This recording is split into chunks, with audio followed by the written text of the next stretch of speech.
So, throughout the history of Final Fantasy TCG, it's an eternal game. And something I think that's really interesting about eternal games is that the first sets tend to have a couple cards that stand the test of time. Cards that almost feel like design mistakes. So, in Yu-Gi-Oh!, this is something like Raigeki, Monster Reborn, Change of Heart. These cards are actually getting power crept there, but they're kind of eternally powerful, interesting cards that could always see play. And it's interesting because you go into Final Fantasy, and if you go to the Opus 1 cards, there's really not a lot that do that. The most obvious one, of course, being Shantoto. Shantoto is a staple in essentially every Earth deck from now until the end of time, or until the game becomes too fast to actually pay for her. And it's interesting because there's really only a couple of other cards that have stood the test of time.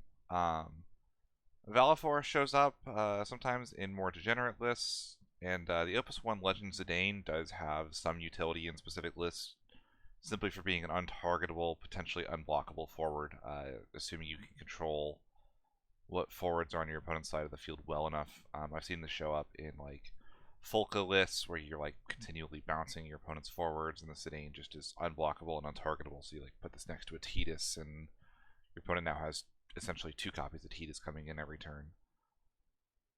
But there's one other card that shows up kind of as the other poster child of Opus 1 Legends, more so than even Valifor and Zidane, and that's Opus 1 Golbez.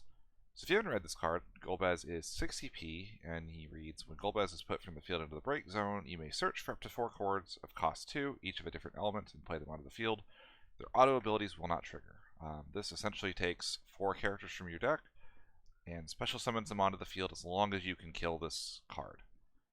And basically, ever since this card has been printed, he has been either the best deck in the game, I think when he released, to playable to now fringe playable. The ability to summon 4 forwards of cost 2, especially as the game has gone on, low power forward or low cost forwards just get better and better and better, and we're also now starting to stick perpetual value on cards like this. Cards that make Golbez's trigger just continuously look even better. So every time there's a 2-cost forward printed, Golbez checks. There is a weird thing, though, where it is their auto abilities will not trigger. So essentially, it says any ability that happens when they enter will not trigger. What this traditionally was used for would be for cards like Opus 12 Shadow Lord. When Opus 12 Shadow Lord was printed, this ended up being considered kind of a buff to Golbez. When he enters the field, you play a backup. Your opponent gets to play a free backup of cost 2. And in exchange, you get a big 9k forward.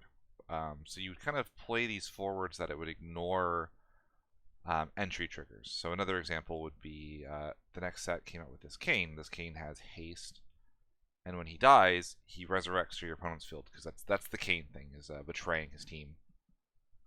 And instead, because he doesn't enter the field from your hand, and also he doesn't enter the field and trigger anything, you get a hasty 9k. So all of these factors have kind of just kept this card eternally relevant. There are a lot of Archfiends, which is what the intended play is, that have good effects. So I think Opus 13 it saw a big resurgence, in part because Cagnazzo.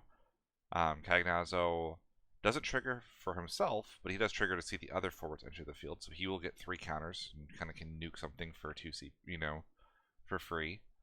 I think a lot of people probably know by now that Opus 1 Golbez is a full Rydia Palom Porum trio, including giving the Rydia 4 counters, which is absolutely fantastic. Never can complain about that. If you go for a Kane as your last one, you have a 6 counter Rydia for free from deck for just the measly cost of getting this forward into the break zone.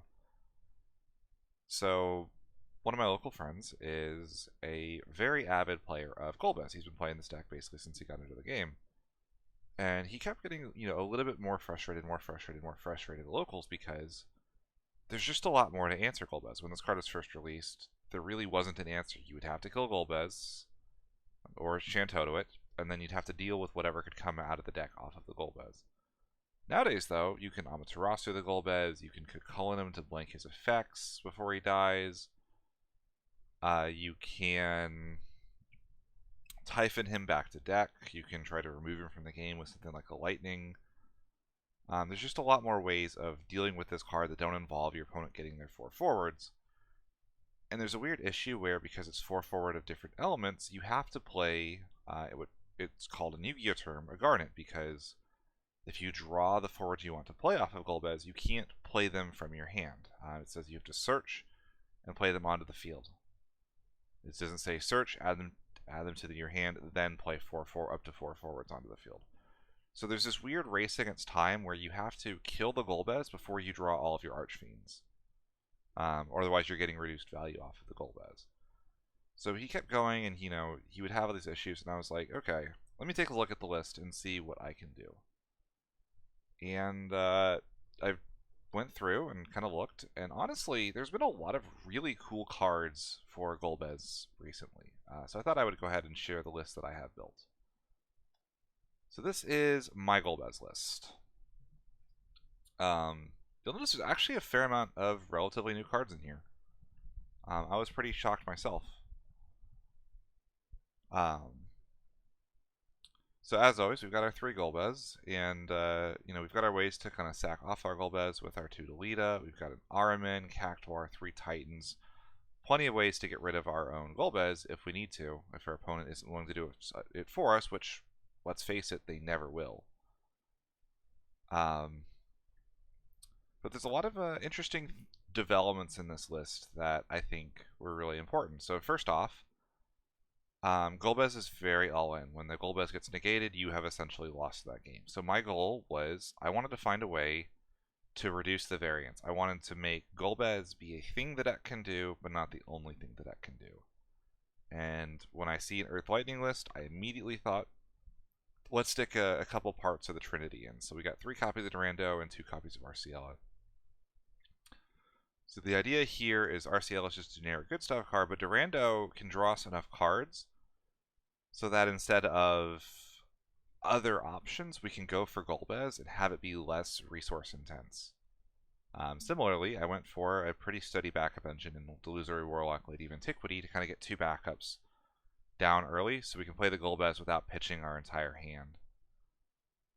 And lastly,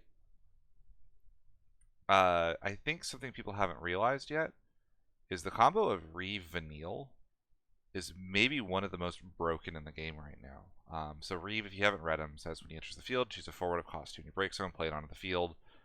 And then until that forward dies, Reeve does not activate.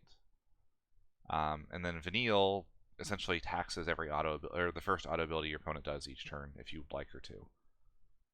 So with these as a duo, you can essentially make every single auto ability, if you go first, cost 2 extra. So she can really slow down your opponent. There's maybe even an argument to bump Vanille to 3 and Reeve to 3 just to try to draw into that combo more often. You can see we're on multiple Mist Dragons and the Lail to kind of help protect our Golbez. So let's do the card by card. So first off, we're going to do our 3 Golbez and our 2 Bygans to search them out. This Bygan is a starter deck card from the kind of maligned Final Fantasy IV starter deck. The main text that's relevant here is it's an EX burst that searches Golbez, and not a lot else. Not really a huge fan of this card. A 4 CP forward that has to sack itself to break something I think is only okay, let alone one that also requires you to have a 6 CP forward on field to do so. There's maybe an argument if we ever have a searchable, or a Golbez backup that's really relevant, this card gets better, but for now he's mainly here to be an EX burst that helps us get our Golbezes. And if we also really want to get our Golbezes, we can go Bygan, search Golbez, play Golbez, and go from there if we're trying to be really aggressive against a win deck or something. As always, we need our ways to kill our Golbez. We have 2 copies of Delita, 3 copies of Cactuar, and 2 copies of Araman. The Titan and the Araman are maybe things people haven't seen before. Titan, choose a forward to cost 5 or more, deal at 9k, which happens to be exactly enough to kill the Golbez. And the Araman is a new card from this set that allows you to break in any forward other than multi-element. Notably, these can both choose your own forwards. And the really neat thing about Titan is that you can do this at the end of your opponent's main phase when they're tapped out. Because a lot of times people aren't going to necessarily know to hold the interaction for the Golbez. They're going to say oh, you know, if I'm good here, I'm good. But if you know where your opponent is in their setup or where their cards are, you can kind of crack them at instant speed to get the better, the 4 Archfiends out of your deck. Lastly, we've got a Mist Dragon and a Kusith to kind of help with that recursion and protection, in addition to our two parts of the Trinity and Durando Arciela. I didn't really have room for the Precious in here. This deck is already a little tight for space, especially because you have to run a pretty good quantity of quote-unquote Archfiends in order to get this deck up and running. And we have a lot of Archfiends. I think we have some really, really cool ones. So first things first, I think Porum is probably the best Archfiend. So I don't think I need to explain why this card is good. You can run her twin as well. I don't have him in the list. You could definitely like make room for him in here somewhere. But the reason I don't have him in is I feel like if you're going for Palaman Porum, you should just play twins. So I wanted to do something a little bit different. You can definitely put him in over one of the other Archfiends, or even just like a one-of copy in the list somewhere. Second best Archfiend is Vanille. So the main thing Vanille is going to do is, once you've done this big high investment combo, Vanille is one of your best sources of protection. She essentially is there to protect your whole field from the board wipe that your opponent's going to try to do. The other 2 Archfiends that I'm really fond of going for, I think I love this Caius as an Archfiend. So this Caius has one of the worst lines of text in the game. When he enters the field, discard your hand. Fortunately, he gets to ignore that because Golbez says their auto abilities don't trigger, so Caius will not discard your hand when he enters. And when he attacks, he has the ability to do double damage, or make your opponent discard a card on swing, and he's a 9k. He's a really, really big body. So if you do this early enough, you can go like turn 1 Golbez, turn 2 Delita, kill the Golbez after the Golbez swings in, and you have Delita, Vanille, Caius, Porum, and Luso. Swing Luso, do 2 points. Swing Caius, deal 2 points. Vanille, Porum, game. So it really adds the damage pressure in specific matchups that you might be looking for if you can get the combo off quickly. Miss Luso is kind of a funny card. It was an Opus 9 legend that essentially checks for the different numbers of colors among forwards you have. And you'll notice if we get the normal pop with Golbez, we'll get water, earth, lightning, ice, fire, wind. We'll have all 6 elements. So Luso will have 6 different elements on field. So he'll have First Strike, Brave, 11,000 power, and when he attacks, he'll do your opponent a point of damage. We do have a couple alternate Archfiends. We have 1 copy of Charlotte as another form of protection. If we know that the Caius isn't necessary or isn't going to be good in the matchup, Charlotte can kind of force your opponent to deal with her before they deal with the Porum and the Luso. We have a copy of Warrior of Light. If we know we're against a ping-based deck that we want to have our Archfiends live, this card is very, very good, but also very good to hardcast in this list as well. Lastly, we have 1 copy of Cindy. Cindy has no on-entry effects, but she has haste and the ability to dull herself to dull forward. And you will take a point of damage for that, but this deck is looking to go a little bit fast anyway, so that's not necessarily a bad thing. Rounding out the rest of the list, we've got 1 copy of Billy Bob and 2 copies of X-Death. We do thin the deck up. You're going to thin the deck up pretty quickly no matter how you play this list. So X-Death should be live pretty quickly, and we're on the Delusory Warlock, Lady of Antiquity, so X-Death coming down for 2 is very, very solid for sure. 1 copy of Sonin and 1 copy of Billy Bob is kind of round out, give us a bit of color fixing, a bit of extra utility. For the backups, we have a copy of Cosmos to help us cast any of our off-color Archfiends. This is just kind of a nice little one-of. It definitely falls off a little bit if you don't draw her on exactly turn 1, but it's worth the risk regardless. 1 copy of Lael. Lael is a summon cancel if he's able to stay active while you're going for your Golbez play. This is very good against your average fire deck, where they will probably attempt to Amaterasu the Golbez on site. 3 copies of Illusory Warlock, or 2 copies of Lady of Antiquity as a backup engine. As long as you play the Illusory Warlock, you'll be color fixed for the rest of the game. Be able to play any of your non-Archfiend cards, no problem whatsoever. 2 copies of Reeve. This is one of the best cards in the deck and a really sick include. Really good spotting by my friend at Locals. You can essentially use this and any of your Archfiends and use it as a revival spell on them. And then when he dies, you just get a backup out of it anyway that you would have played. So, especially for something like Vanille is the big one. Vanille would cost 4 to play on turn 1 anyway, so Reeve gives you the ability to play the Vanille at her expected value. Like, I would even consider games where you can go like turn 1 Aldo, search Vanille, play Reeve, revive Vanille, and I think it would actually look pretty good. 1 copy of Matoya. This is just a good utility card. I kind of like this in more aggressive lists over playing something like a Shantoto. Because we have, such a high investment combo with our Golbez and having to crack it with our own, a Titan or an Araman or a Delita, I don't really feel like Shantoto is necessarily a card that we have time for. Like, even if we play the Shantoto, we're probably so far behind we're losing that game anyway. Matoya kind of exists in this middle ground where she's a worse Shantoto, but she's not always Shantoto. There's time where she's just a 2 CP backup or a Mist Dragon. I think that utility gives her really good flexibility in a deck like this that's already kind of stretched thin and really wants to make these last slots count. When you need a board wipe sometimes, she'll be there for you.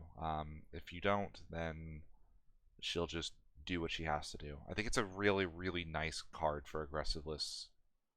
1 copy of Kate Sith. This is another way of kind of getting some color fixing, much like Matoya. Kate Sith gives us a forward back, so it's just a 2 CP Earth backup that can potentially allow us to play some of our off-color Archfiends. And then 2 copies of Tyro.